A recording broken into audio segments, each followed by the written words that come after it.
What's going on, everybody? I'm back with another video, and before we get started, please smash the subscribe button and like the video so I can keep producing more content.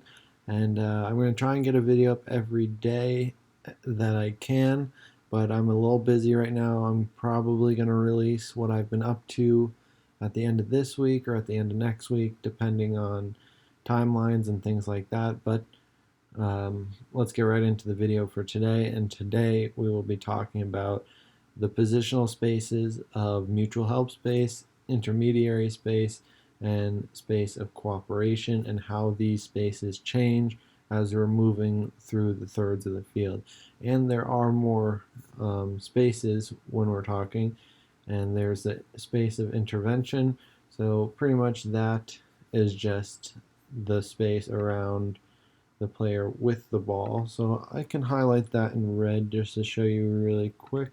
We're not going to talk about that too much, but pretty much the space of intervention encompasses the ball carrier and any active defenders that would go to press him or be able to make an action, a defensive action against the ball possessor. And so with that, we'll get right into the main part of the video, which is moving through the thirds of the field.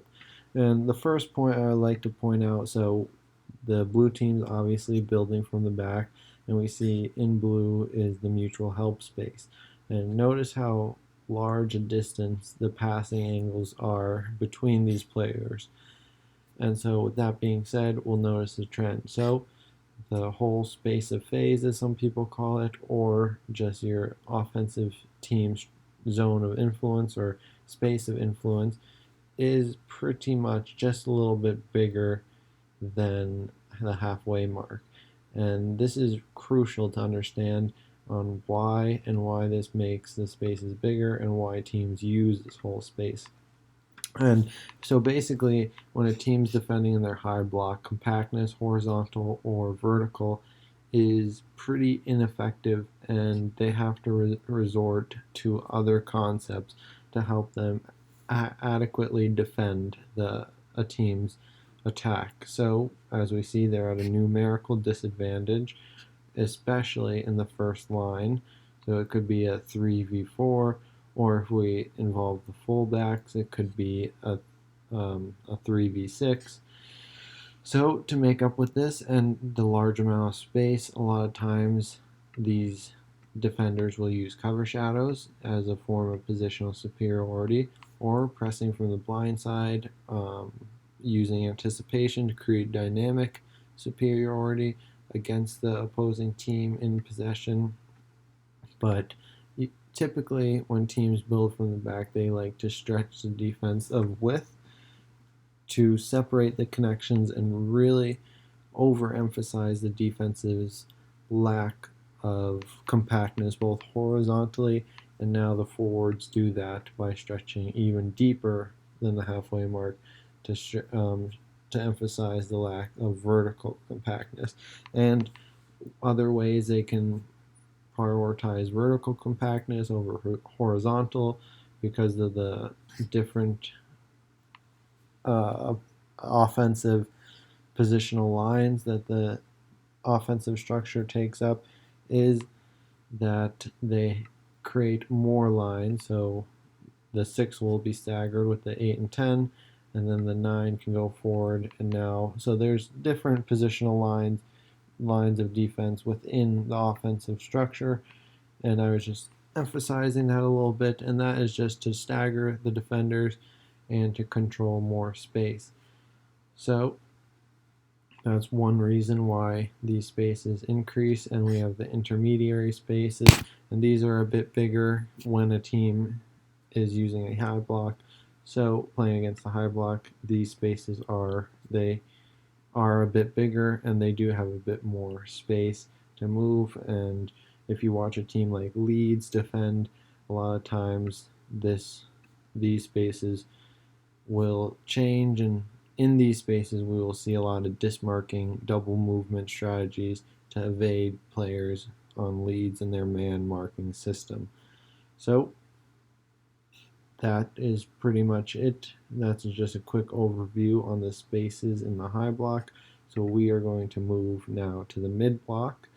And when a team's attacking against the mid block, I'm just going to adjust the pieces here a little bit. So when teams are attacking against the mid block, the spaces vary much more than either the high block or when they're attacking a low block, which we have not seen yet. But the varying comes from the height of the attackers and the depth of the defenders, because the defense can set the offsides line now and they're not bound by the halfway mark. There becomes a lot more variability on defenses and what their individual or group qualities are. So if they were very mobile, agile back four who jumped well and dropped well, as well as being coordinated and positioning with their hips right, they may have a higher back line because it would be easier for them to adjust their vertical line. So a higher back line means the spaces of that would be affected would be the mutual help space and the space of cooperation, as well as the intermediary spaces. So all the spaces would actually be influenced if they played a higher line, because the space that the offensive structure would take up would affect less space than if they played a deeper line. If the center backs or full backs were more stiff and not as mobile, then teams would typically play a deeper line to limit the space in behind. And then, so now it goes back to the two center backs in the mutual help space. They can extend this space if pressure builds and the team gets compact and it looks like they'll be trapped in possession. They can drop off a little bit just to modify the spaces to meet the team's needs and retain possession or progress further forward. And then the intermediary spaces, these are determined by the vertical compactness of the two lines primarily, and this pretty much generates what kind of players will flourish or do well in these spaces based on the compactness of the team, which all starts with the defensive line. Now, forwards and wingers can impact this to a certain degree by making runs between the lines and rotations to try and pin the back line back and keep them dropping. But at the end of the day, it's the defenders who set the offsides line, so they may have a little bit more control if they're a very decisive, well-trained back four or back five, whatever you use for your back line. And now for the last little bit of the video, we'll look at the low block and how these spaces are impacted. So now the low block is a little bit interesting because the mutual help space may be a little bit bigger, comparatively speaking, or it may not be bigger, but it may have more space and be less dense because of the lack of defensive presence, especially when you're playing a team that is looking to sit back and counter from the low block. So they have a less dense mutual help space. Even in the first line, as we've seen, the mutual help space has been the least dense in all the pictures because we are dealing with the first line and we haven't been looking at teams when they actively press. So here we have definitely the least dense space that we've looked at so far, and then the space of cooperation is on the exterior part of the offensive structure, and then the intermediary spaces between the lines. And the intermediary spaces really get shrunk here because of the high compactness from the defensive team.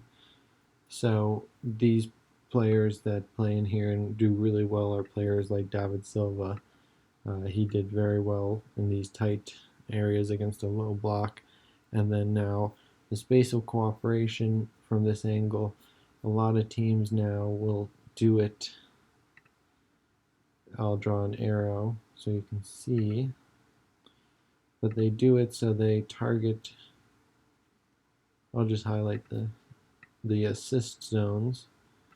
So that's why they try and create diagonal passing options through their offensive structure, which we have seen here by the space of cooperation.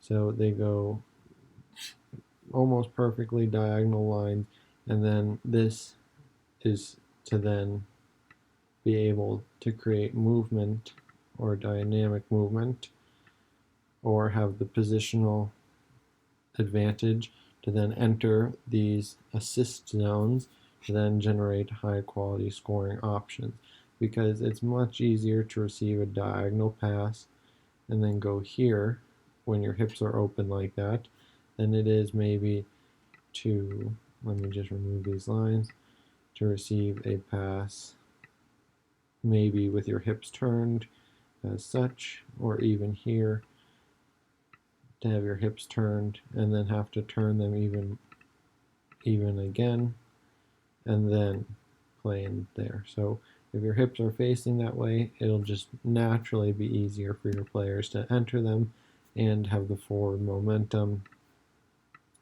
So that is that. So that was just a quick overview on how the spaces change with the different thirds of the field, and how that's largely due because of the offsides rule and who dictates where the offsides rule will be set. Now, this was just a quick video today.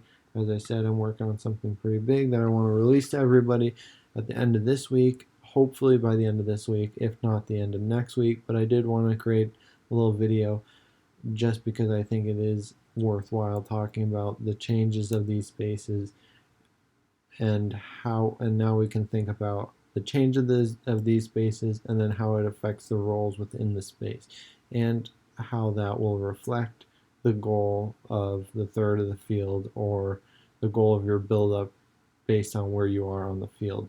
So if you like the video, hit the like button, subscribe to the channel, and I'm going to see you for the next one.